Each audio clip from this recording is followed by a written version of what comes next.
अपनी पत्नी के कहने पर राजीव अपनी माँ और बुआ जी को तीर्थ यात्रा के बहाने वृद्धाश्रम में छोड़ने की तैयारी कर रहा था। लेकिन यह बात उसकी माँ को पता चल गई है तो उन्होंने साफ साफ जाने से इनकार कर दिया। यह सुनकर राजीव और उसकी पत्नी सारिका के पैरों तले जमीन खिसक गई और सोचने लगी कि माँ को यह कैसे पता चल गया कि हम उन्हें वृद्धाश्रम छोड़ने जा रहे हैं। शारदा जी को यह कैसे पता चला, यह जानने के लिए मेरे चैनल पर बने रहें और मेरे चैनल को लाइक और सब्सक्राइब करना ना भूलें। शारदा जी आराम से बेफिक्र होकर आंगन में लगी अपनी आरामदायक कुर्सी पर बैठकर चाय पी रही थी और उधर अनुराधा जी घर के मंदिर में सुबह सुबह भजन कर रही थी। तभी शारदा जी का बेटा राजीव दंदनाता हुआ आया और शारदा जी से बोला, माँ आपसे कहा था ना कि सुबह सुबह आप लोग और बुआ तैयार रहना। देखो बड़ी मुश्किल से अपनी ऑफिस से छुट्टी मिली है। मैंने फिर मत बोलना कि मैं आपको वृंदावन यात्रा घुमा कर नहीं लाया। वैसे तो आप दिन रात मुझसे कहती रहती हैं और आज जब मैंने मुश्किल से आपके कारण छुट्टी ली है तो आप यहाँ आराम से भजन सुनते हुए चाय के मज़े ले रही हैं।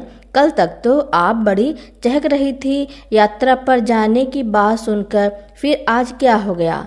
माँ जी आपको इस बार शारदा जी की बहू बोली। शारदा जी अपने बेटे बहू की बातें सुनकर अंदर ही अंदर मंद मंद मुस्कुरा रही थी, क्योंकि कल रात जो उन्होंने देखा वह उनके लिए हजम कर पाना इतना आसान नहीं था। कल रात जब देखकर उनके पैरों तले जमीन खिसक गई थी, लेकिन अब जो वह अपने बेटे बहू के साथ करने वाली थी वह सब देखकर उन दोनों के होश ही नहीं बल्कि पूरा का पूरा चिड़ियाघर उनके हाथों से उड़ने वाला था। इंतजार था तो बस उधर शारदा जी को देखकर दोनों अचंभित हुए जा रहे थे, लेकिन साथ ही बार बार उनके माथे पर पसीने की लकीरें भी उभर कर आ रही थी। वह कभी एक दूसरे की तरफ देखती तो कभी माँ की तरफ गौर से देखती। शारदा जी ने अपनी बेटे बहू की बात का कोई जवाब नहीं दिया और वहाँ से उठकर मुस्कुराती हुई अपने कमरे में चली गईं। शारदा जी को ऐसा करते देख बेटे बहू को अचंभित से ज़्यादा अब घबराहट होने लगी कि माँ ने कल रात कहीं उनके कमरे में सोच कर दोनों की हालत खराब हो रही थी। तिलक चंद जी की एक छोटी सी कपड़े की दुकान थी। ज़्यादा नहीं तो गुजारा अच्छे से चल रहा था। इसमें उनकी पत्नी शारदा जी का बहुत योगदान था। बहुत अच्छे से गृहस्थी चलाती थी ताकि तिलक चंद जी को कभी कोई दिक्कत नहीं हो। वह उनका भी खूब ध्यान रखती थी। सास ससुर नहीं थे, फिर भी मायके और ससुराल के सब रिश्तेदारों को जोड़ कर रखा था। भगवान की कृपा और शारदा जी के साथ से तिलक चंद जी के सारे काम आसान हो जाते थे। तिलक चंद जी के सिर्फ एक ही बेटा था जो शादी के 8 साल बाद बड़ी मिन्नतों के बाद हुआ था। अकेले होने के कारण सबका लाडला और उसका पालन पोषण बड़े ही प्यार से हुआ था। तिलक चंद जी ने उसकी हर एक ख्वाहिश पूरी की। उसकी पढ़ाई पर खर्चा करते समय वह बिल्कुल नहीं सोचते थे कि सारा प्रबंध कैसे होगा। 12वीं तक की परीक्षा पास करके राजीव हॉस्टल में जाकर दूसरे शहर में पढ़ना चाहता था, तो उसकी फीस के साथ उसका हॉस्टल का भी खर्चा होना था। तिलक चंद जी शारदा जी से बोले कि फीस का इंतजाम तो है मेरे पास, बस हॉस्टल का खर्च देखना है। तभी शारदा जी बोली, मेरे पास हैं कुछ रुपए, पर मैं देखती हूँ कितने हैं। जब शारदा जी अपना डिब्बा लेकर आईं तो उसमें इतने रुपए निकल आए जिससे हॉस्टल का खर्चा आराम से निकल गया। पैसे देखकर तिलक चंद जी बोले, शारदा जी इतने पैसे तो मैंने कभी आपको दिए ही नहीं, फिर आपने कैसे इकट्ठे कर लिए? तिलक चंद जी इस बात से काफ़ी हैरान थे। घर खर्च से जो पैसे बचते थे वह मैं डब्बे में डालती रहती थी और मायके से मिलने वाला शगुन भी मैं इसमें डाल देती थी। अपना गुजारा तो आराम से चल ही जाता था, बस कोई बचत नहीं कर पाते थे हम लोग। तो यह सोचकर मैं इन पैसों को हाथ नहीं लगाई थी। देखो, बूंद बूंद से ही घड़ा भरता है। यह पैसे अब हमारे बेटे की पढ़ाई के काम आएंगे। तिलक चंद जी पत्नी की समझदारी से खुश हो गए। तिलक चंद जी ने राजीव को कॉलेज में दाखिला करवा दिया। उधर राजीव हॉस्टल में रहकर अपनी पढ़ाई कर रहा था तो यहाँ एक दिन तिलक चंद जी की सबसे बड़ी बहन रोते हुए उनकी चौखट पर पहुँची। क्या हुआ दीदी? शारदा जी ने आगे बढ़कर पूछा तो उनकी आंखों से आंसू बहने लगे। रोते रोते बताया, दो बेटे बहुओं के होते हुए भी वह बिल्कुल अकेली हैं। पति के देहांत के बाद घर में कोई पूछता नहीं, सब कुछ बेटों के व्यवसाय में लगा दिया। अब एक एक रोटी के लिए कभी एक बहू तो कभी दूसरी बहू का मुंह देखना पड़ता है। सब कहते थे दो बेटे हैं, खूब सेवा करेंगे। आज मैं भी अपने पैरों पर खड़ी होती तो 2 वक्त की रोटी के लिए मुझे तरसना न पड़ता। दीदी, आपने आज कल बताया ही नहीं कि आप इतनी मुश्किल में हो। सुनो जी, अब दीदी हमारे ही पास रहेंगी। सास ससुर तो है नहीं, अब बेटे की शादी भी होगी। घर में कोई बड़ा तो होना ही चाहिए सलाह मशवरा के लिए। तिलक चंद जी की 3 बहनें हैं और रेखा जी सबसे बड़ी हैं। तिलक चंद जी के माता पिता बचपन में ही गुजर गए थे तो उनकी बड़ी बहन ने ही तिलक चंद जी को पाल पोस कर बड़ा किया था। तिलक चंद जी भी अपनी सबसे बड़ी बहन को अपनी माँ जैसी ही मानते थे। शारदा जी की बात सुनकर तिलक चंद जी भी समझ गए कि शारदा जी दीदी की मदद भी करना चाहती हैं पर उनको जताना नहीं चाहती। तो तिलक चंद जी बोले, शारदा जी आप सच कह रही हैं। दीदी, इस मामले में आपको मार्गदर्शन करने के लिए अब से यही रहना होगा। बस अब पक्का हो गया कि आप कहीं नहीं जाएंगी। तिलक चंद जी ने इतने हक से कहा कि उनकी बड़ी बहन भी इनकार नहीं कर पाई। अब सबके चेहरे पर खुशी नज़र आ रही थी। राजीव भी पूरे 4 साल हॉस्टल में पढ़ाई करके घर आ चुका था और उसकी एक अच्छी कंपनी में इंजीनियर की नौकरी भी लग चुकी थी। बेटे को जिम्मेदारी संभालते देख उनकी बड़ी बहन ने बेटे की शादी करने की सलाह दी तो तिलक चंद जी ने बेटे की शादी करने की सोच ली। लेकिन बेटे ने शादी अपनी पसंद की अपने साथ काम करने वाली लड़की से की। बेटे की पसंद थी, इसलिए उसकी जिद के आगे तिलक चंद जी भी कुछ नहीं कह पाए। अपने परिवार के साथ वह बहुत खुश थे। आज तिलक चंद जी को गए हुए पूरा 1 साल हो चुका था। अभी 5 दिन पहले ही उनके पिता की बरसी पर सगे संबंधी, नाते रिश्तेदार, दोस्त मित्र सभी उपस्थित थे। सुबह से ही सबका आना शुरू हो गया था और दोपहर तक सब पहुंच गए थे। घर में खूब चहल पहल थी, पर बरसी का काम निपटते ही एक एक करके सबने जाना शुरू कर दिया और शाम ढलते ढलते घर फिर से सूना हो गया। चारों तरफ सन्नाटा पसर गया था। आजकल शादी ब्याह में भी कोई नहीं रुकता है, फिर यह तो बरसी थी। उनका मन खराब हो गया। पिछले साल तिलक चंद जी की तबीयत कुछ गिरी गिरी सी थी। एक दिन शारदा जी से एकांत में बोले, शारदा जी, लगता है अब मेरे जाने का समय आ गया है। यह सब तुम्हारी ही चिंता है। मेरे बाद तुम्हारा और दीदी का क्या होगा?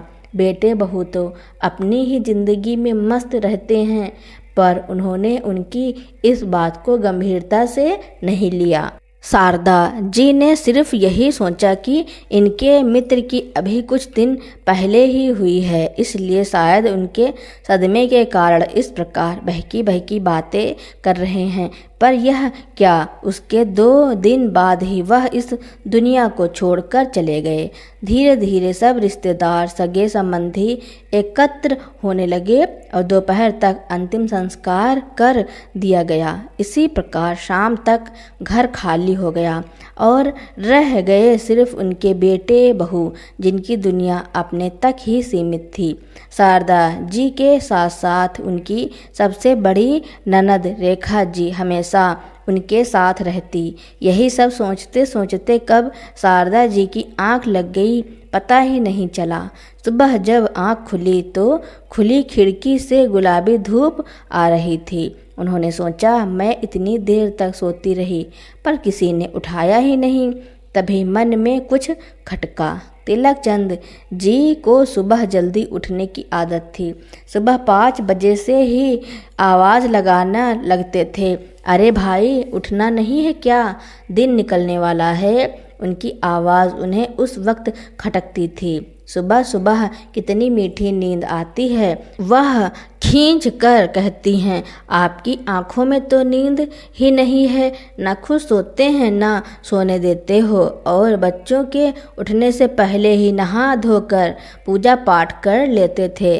शारदा जी गुस्सा कर कहती, क्यों सुबह सुबह खटपट शुरू कर देते हो, मेरी नहीं तो कम से कम बहू बेटे की तो सोचो। पर वह कहाँ मानने वाले थे।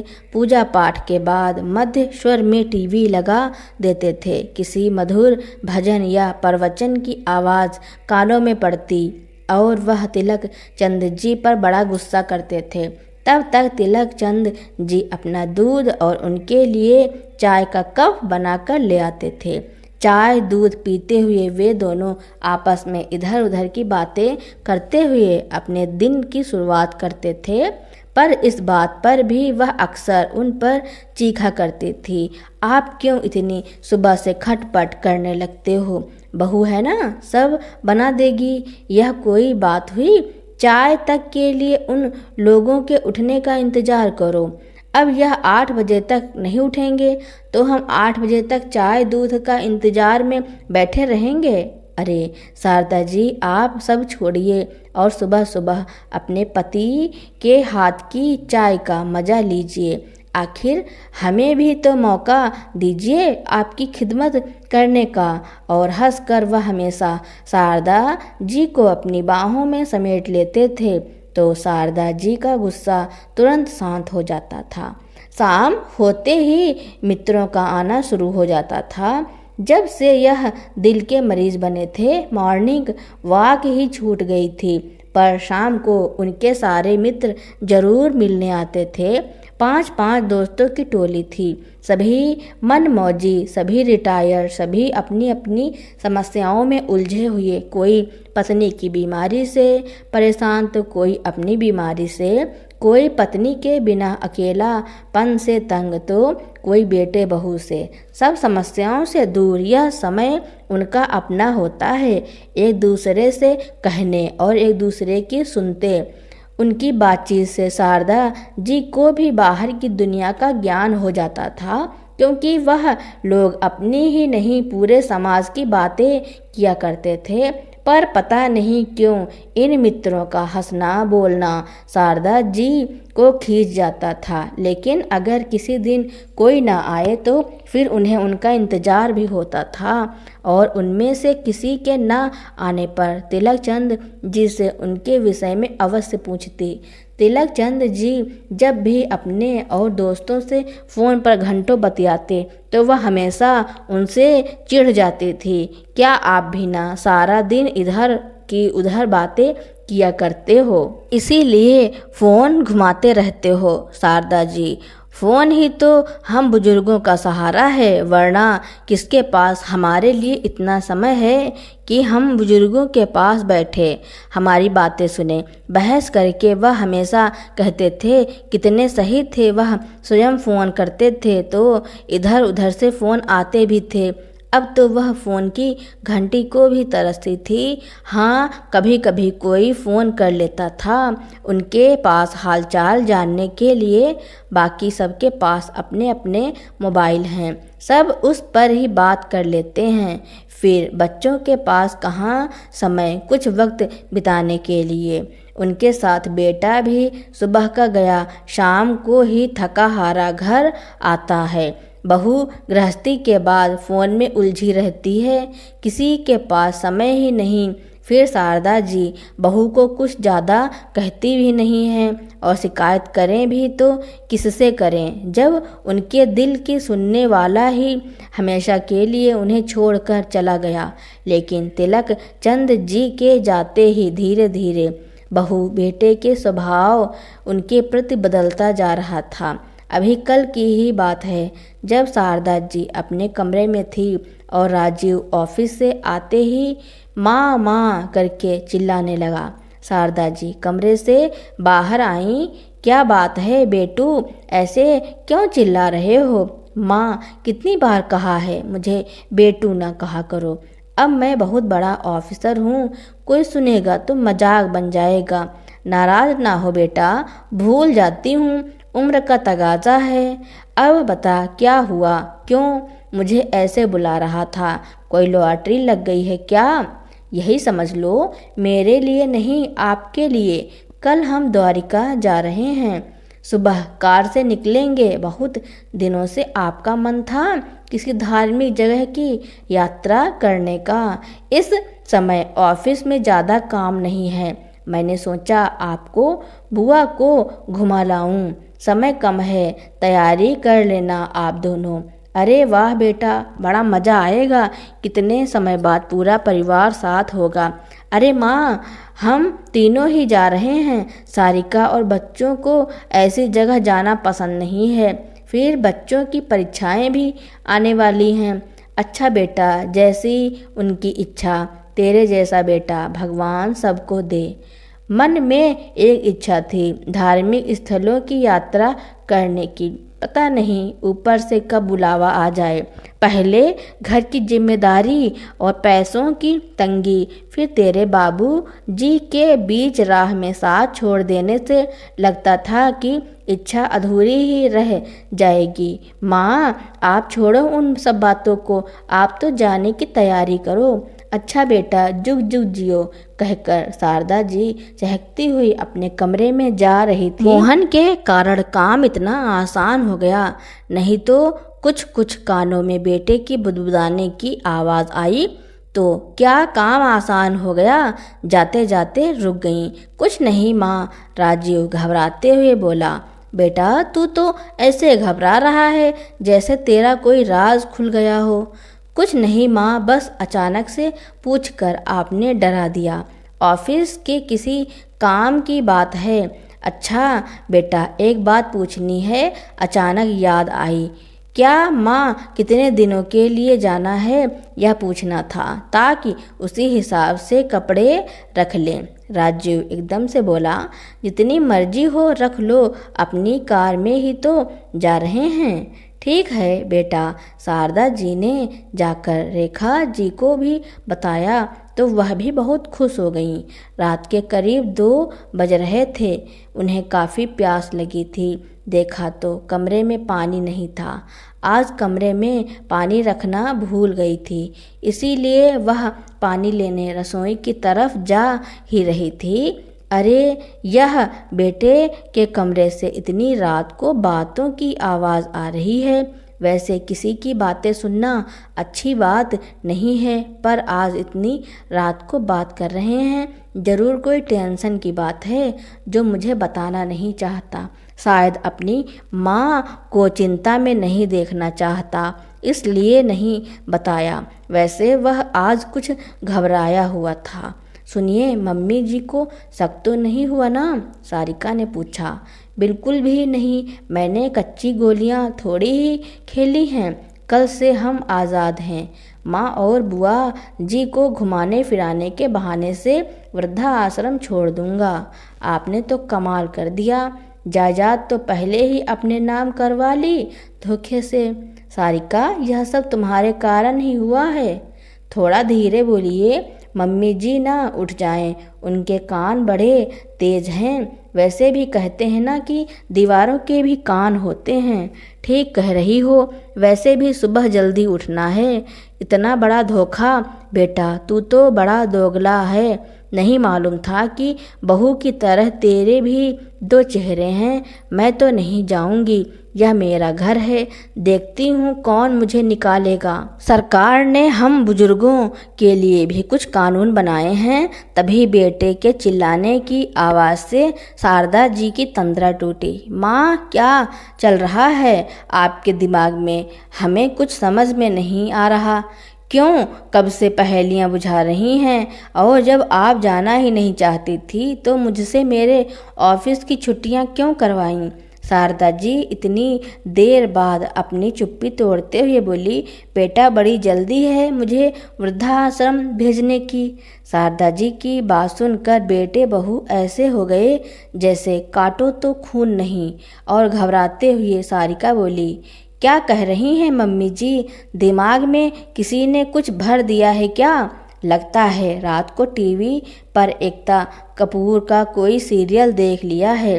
सारिका ने कहा, माँ, अब चलो भी, सारी तैयारी हो गई है। फिर पता नहीं कब छुट्टी मिले।